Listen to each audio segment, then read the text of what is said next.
চুয়াডাঙ্গা আলমডাঙ্গা এক বিএনপির নেতা বলছিল যে যদি ভোট আপনারা নাও দেন তারপরও এমপি আমরাই হব।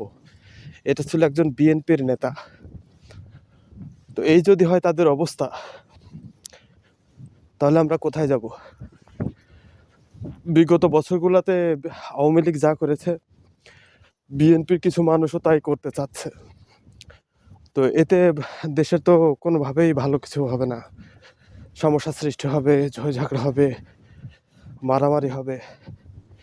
এতগুলো মানুষ মারা গেল, যদি আবার বিএনপির মানুষজন সে একই কাজ করে, তাহলে এই মানুষগুলো মারা গিয়ে কি লাভ হইল? মানুষগুলোর জীবন কি বৃথা? যাই হোক,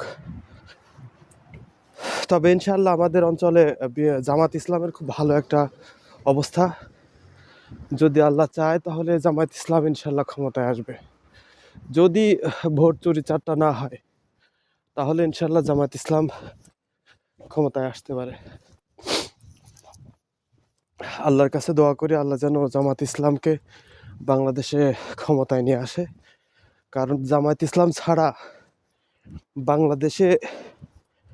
বাংলাদেশের পরিস্থিতি কখনোই ভালো হবে না। সব চোর চুটকার দল, এরা বাংলাদেশটাকে শেষ করে দেবে একেবারে। আওয়ামী লীগ যা করেছিল এরা তার চেয়ে বেশি করবে। সো আমাদেরকে সবাইকে বুঝতে হবে, সবাইকে অবশ্যই চেষ্টা করতে হবে ভালো কিছুর জন্যে, যাতে